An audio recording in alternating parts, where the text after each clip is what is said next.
ஒன்று அவங்களுடைய Fleming and தோனியுடைய இந்த பழைய தாட் ப்ராசஸ் ஐடியாஸ். 2 அவங்களுடைய ஜேமி ஓவர்டனை கொண்டு வந்து ரச்சின் ரவீந்திராவை ரெஸ்ட் பண்ணி ஆகணும். 3வது முக்கியமான பிரச்சனை என்ன அப்படின்னா அவங்களுடைய bowler. CSK will bounce back. கண்டிப்பாக சிஎஸ்கே போன்ற ஒரு அணி பவுன்ஸ் பேக் பண்ணும். இன்னைக்கு இந்த வீடியோவை போடுறது நிறைய பேர் நம்மளை கலாய்க்கலாம், நிறைய பேர் வந்து இவன் திருந்தவே மாட்டான்டா, இவன் ஒரு சொம்புடா, இவன் ஒரு சிஎஸ்கே சொம்புடான்னு சொல்லலாம். பட் சிஎஸ்கேவோ ஆர்சிபியோ எம்ஐயோ லெஜெண்டோடைய பிளேயர்ஸ் இருக்கக்கூடிய டீம்ஸை பேக் பண்ணலாம் நம்ம ஒரு கிரிக்கெட்டிங் ரசிகர்களே கிடையாதுங்க. எல்லாருமே ஒரு டவுன் வரும். கேவலமாக தோத்தாங்க, மொக்கையாக ஆடினாங்க, நம்மளே தோனி விளாடினதே விஜய் சங்கர் விளாடினதை மம்பிழுத்தோம். பட் அடுத்து என்ன, வாட் இஸ் நெக்ஸ்ட்? கண்டிப்பாக சிஎஸ்கே பவுன்ஸ் பேக் பண்ணுவாங்க. இதே மாதிரி சிஎஸ்கே ரொம்ப லோவில் இருந்து அதுக்கப்புறம் ஒரு பெரிய கம்பேக் கொடுத்துருக்காங்க. அதை நம்ம அடுத்த வீடியோவில் கண்டிப்பாக பார்க்க போகிறோம். சிஎஸ்கே இதுக்கு முன்னாடி விளையாடிருக்கா, சிஎஸ்கேவுடைய லோவஸ்டே தாங்க அப்படின்னு சொல்கிறவங்களுக்கு அந்த வீடியோவில் நம்ம சிஎஸ்கேவுடைய லோ பர்ஃபார்மன்ஸஸ் எந்தெந்த வருஷங்களில் இது போலயே இருந்திருக்கு, இதை தாண்டி அவங்க எப்படி கம்பேக் கொடுத்துருக்காங்கன்றதை நம்ம கண்டிப்பாக இன்னொரு வீடியோவில் பேச போகிறோம். ஸோ சிஎஸ்கே போன்ற ஒரு அணியில் மிக முக்கியமான சில விஷயங்களை அவங்க அட்ரஸ் பண்ணணும். ஒரு ஹிட்டர் மிஸ் ஆகுறாரு. அவங்க கிட்ட இருந்த ஒரே ஹிட்டர் இப்போத்துக்கு வரைக்கும் சிவம் டூபே மட்டும் தான், ப்ரூவன் ஹிட்டர். அதாவது நம்ம வந்து கான்வே போல விளாடக்கூடிய 130, 140, அண்டர் 150 ஸ்ட்ரைக் ரேட் பிளேயர்ஸை பற்றி பேசலை. 170 and 180 above strike rate players, அது உங்ககிட்ட இருக்கிற ஒரே பிளேயர் இப்போத்துக்கு உங்கள் பிளேயிங்கில் வந்து சிவம் டூபே தான். அந்த ஒருத்தர் வச்சு நீங்கள் என்ன பண்ண முடியும்? வெசஸ் உங்கள் கூட யாரெல்லாம் விளாட்றா நீங்கள் பார்த்தீங்கன்னா ஆப்போசிட்டில் விளாட்ற எல்லா டீம்லையுமே அது போல் ஒரு 3 டூபே 4 மடங்கு டூபேவாக இருக்கிற 4 டூபே இருக்கிறாங்க. டூபே இன்டூ 4 டைம்ஸ் ஒரு டூபேவாக இருக்கிற 4 பேர் இருக்கிறாங்க. புரியுதுங்களா? ஸோ அதுதான் அந்த பிரச்சனை. நீங்கள் உங்கள் டூபேவை இங்கே தூக்கி வச்சிங்கன்னா அங்கே வந்து அவங்க அழகாக வந்து ஒரு சூரியகுமார் யாதவ் வைக்கிறாங்க. டூபே இங்கேனா சூரியகுமார் யாதவ் இங்கே. அந்த சூரியகுமார் யாதவ் மாதிரி இன்னும் ஒரு 3 பேர் இருக்கிறாங்க அந்த டீம்லேயே. ஒரு திலக்வர்மா இருக்கிறாரு. இப்போ 2 மேட்ச் அவர் ஆடலை. பட் அவர் இப்போ தான் 2024 செஞ்சுரிஸை போட்டார் T20 இந்தியாக்காக விளாடும்போது. அப்படிப்பட்ட செஞ்சுரியன் அவர் அந்த டீமில் இன்னைக்கு எவ்வளோ பேர் எடுத்துகிட்டே போகலாம் நீங்கள். அப்படிப்பட்ட ஒரு ஹிட்டிங் டீம் அவங்ககிட்ட இருக்குது.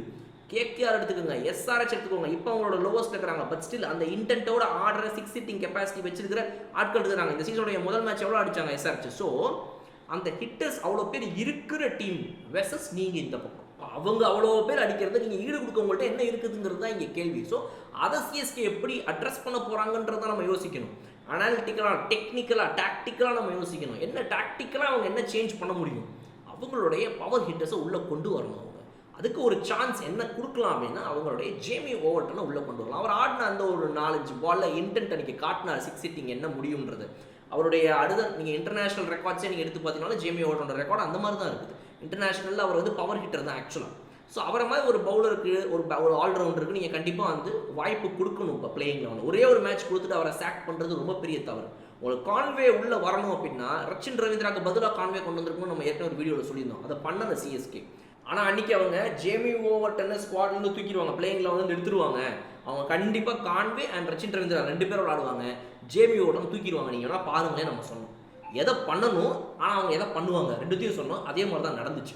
ஸோ அந்த டாக்டிக்கல் சேஞ்சஸை சிஎஸ்கே அக்செப்ட் பண்ணணும். அதை பண்ணால் சிஎஸ்கேனால் பவுன்ஸ் பண்ண முடியும். ஃப்ளெமிங் அவர்கள் என்ன சொல்கிறாரு, நாங்கள் வந்து கொஞ்சம் இப்போ தாங்க அசஸ் பண்ணுறோம். இப்போ அதை வச்சு பார்க்கும்போது 1, 1, 2, 2, 3, 5 2, 3 சேர்ந்தா 5 அப்படின்ற ரொம்ப ஸ்லோவாக யோசிக்கிறார். இவரோட இந்த old school type of thought ப்ராசஸ்லாம் வந்து இப்போ இருக்கிற அந்த வேகத்துக்கு ஈடுபடலை. அடிச்சு நவுத்துறானுங்க எல்லாருமே. ஸோ அதை எப்படி ஒரு ஓவர் கம் பண்ண போகிறாருன்றது ஒரு மிகப்பெரிய டாஸ்க். தோனி அண்ட் ஃப்ளெமிங்குடைய இந்த தாட் ப்ராசஸ், அவங்களுடைய அப்ரோச்லாம் வந்து கொஞ்சம் அவங்க சேஞ்ச் பண்ணணும். இப்போ இருக்கிற வேகத்துக்கு ஏற்ற மாதிரி அவங்க கொண்டு வரணும். இது நடந்து ஜேமி ஓவர்டன் போன்ற ஒருவர் உள்ளே கொண்டு வந்து இன்னொரு 2 மேட்ச் அட்லீஸ்ட் ட்ரை பண்ணுங்கள். ஒரு 3 மேட்ச் ட்ரை பண்ணுங்கள். ட்ரிபாத்திக்கு 3 மேட்ச் வாய்ப்பு கொடுக்க ரெடியாக இருக்கிறவங்க ஜேமி ஓவர்டன் போன்ற ஹிட்டருக்கு வாய்ப்பு கொடுக்கணும். ஒரு கிளாசன் 1 மேட்ச் 2 மேட்ச் அதுக்கு எல்லாம் தூக்கிடுவாங்களா? கிளாசன் எஸ்ஆர்எச் இல்லை டிராவிஸ் ஹெட்டை தான் தூக்கிடுவாங்களா? இப்போ உங்ககிட்ட என்ன இருக்குதோ அவருக்கு நீங்கள் தானே வாய்ப்பு கொடுக்கணும். சிவம் டூபே போய் இந்த மேட்ச் ஆடினார், 4 மேட்ச்சில் என்ன அடிச்சார் சிவம் டூபே? இதனால வச்சிருக்கீங்களே, அப்போ உங்களுக்கு இன்னொரு ஹிட்டரையும் நீங்கள் உள்ளே கொண்டு வந்து தான் ஆகணும். ரச்சின் ரவீந்திரா, திவான் கான்வேனால என்ன பண்ண முடியும்? அதிகபட்சம் ஒரு 50 பாலில் 75 அடிப்பாங்க, 60 பாலில் 85 அடிப்பாங்க. இதுதான் அவங்களுடைய ஸ்ட்ரைக் ரேட் கன்வர்ஷன்.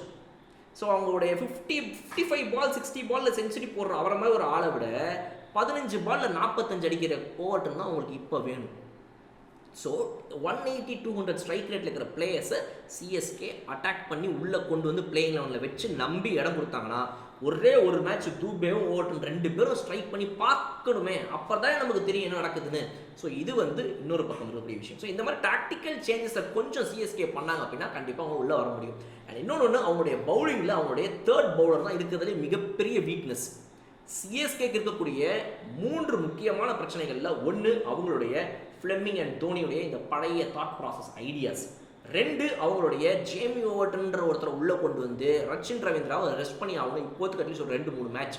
இது 2. ஏன்னா வேறு பிளேயர்ஸ் அவங்க உள்ளே கொண்டு வர முடியாது, 100 வெளியேற்று அனுப்ப முடியாது. 10 ரானா ஆர் நேத்தன் எலிஸ் உள்ளே வந்துட்டே இருப்பாங்க. கான்வே இப்போ தான் உள்ளே கொண்டு வந்திருக்கீங்க. அப்போ ரச்சின் ரவீந்திராக்கு பதிலாக அவங்களுடைய 4th ஓவர்சீஸ் பிளேயர் ஜேமி ஓவர்டர்லாம் உள்ளே வரணும். இது 2. 3வது முக்கியமான பிரச்சனை என்ன அப்படின்னா அவங்களுடைய பவுலர். இந்த பவுலர் தேர்ட் பவுலர்ன்ற ஒரு ப்ராப்ளம் பெருசாக அவங்களை அட்டாக் பண்ணுது. ஏன்னா ஒரு பக்கம் மதிஷா பத்திரானா சூப்பராக போடுறாரு, இன்னொரு பக்கம் அவங்களுடைய கலீல் அஹ்மத் நல்லா போடுறாரு. ஏதாவது லைட்டாக ஆன் அண்ட் ஆஃப் இருக்குது, பட் மற்றபடி கம்ப்ளீட்டாக அவங்க நல்லா போட்டு முடிச்சிடுறாங்க. அந்த 3வது பவுலர் தான் இங்கே பிரச்சனை. முதல்ல சாம் கர்னை ட்ரை பண்ணாங்க, அப்புறம் ஜேமி ஓவர்டனை ட்ரை பண்ணாங்க, இப்போ வந்து முகேஷ் சௌத்ரியை ட்ரை பண்ணியிருக்காங்க. பட் இந்த 3மே ஒர்க் அவுட் ஆகல. மறுபடியும் முகேஷ் சௌத்ரிக்கு வாய்ப்பு கொடுக்க போகிறீங்களா, இல்லை நான் வந்துட்டு குர்ஜப்னீத் சிங், அன்ஷுல் கம்போஜ் யாருக்காவது போக போகிறீங்களா, என்ன பண்ண போகிறாங்க சிஎஸ்கே? ஸோ இந்த 3 பிரச்சனைகளை எப்படி அட்ரஸ் பண்ண போகிறாங்க? அண்ட் மிக முக்கியமானது பவர் பிளேயில் ரன்ஸ் தேவை. அதுக்கு ஒன்றுமே பண்ண முடியாது. பிளேயிங் லெவன் சேஞ்சோ டாக்டிக்கல் சேஞ்சோ இந்த 2மே பேட்டிங்கில் பவுலிங்கில் எது நீங்கள் பண்ணாலும் உங்களுடைய பிளேயர்ஸ் அப்ரோச்சை மாற்றி அக்ரெசிவாக ஆட ஆரம்பித்தா அது நடக்கும். சிஎஸ்கே அதை செய்வாங்களா? கண்டிப்பாக அவங்க மேலே நமக்கு நம்பிக்கை இருக்குது. பிகாஸ் ஒரு 5 டைம் சாம்பியன்ஸ் ஒரு கம்பேக் கொடுக்கணும். இந்த மாதிரி ஒரு சுச்சுவேஷனில் அவ்வளோ பேர் நம்மளை இந்த பேச்சு பேசுகிறாங்க, நம்ம யாருன்னு காட்ட வேணாம் அப்படிங்கிற அந்த ஒரு வைராக்கியத்தோடு அவங்க உள்ளே வந்து அவங்க யாருங்கிறத காட்டணும். ஸோ அதை சிஎஸ்கே பண்ணுவாங்கன்ற நம்பிக்கை எனக்கு இருக்குது. இந்த சீசனுடைய முடிவில் அவ்வளோ பெரிய ஒரு டல் சீசனாக ஒன்றுமே பண்ணாத டீமாக கண்டிப்பாக சிஎஸ்கே போகாது. இப்படிப்பட்ட டீமை பேக் பண்ண வேண்டியது அந்த ரசிகர்களுக்கு இருக்கக்கூடிய ஒரு மிகப்பெரிய கடமை. வெயிட் பண்ணி பார்ப்போம். உங்களுடைய கருத்துக்கள் கமெண்ட் செக்ஷனில் சொல்லுங்கள். இன்னொரு சூப்பரான வீடியோ நான் வந்து பார்க்குறேன். அது வரை விடைபெறுது உங்கள் படம். Okay bye.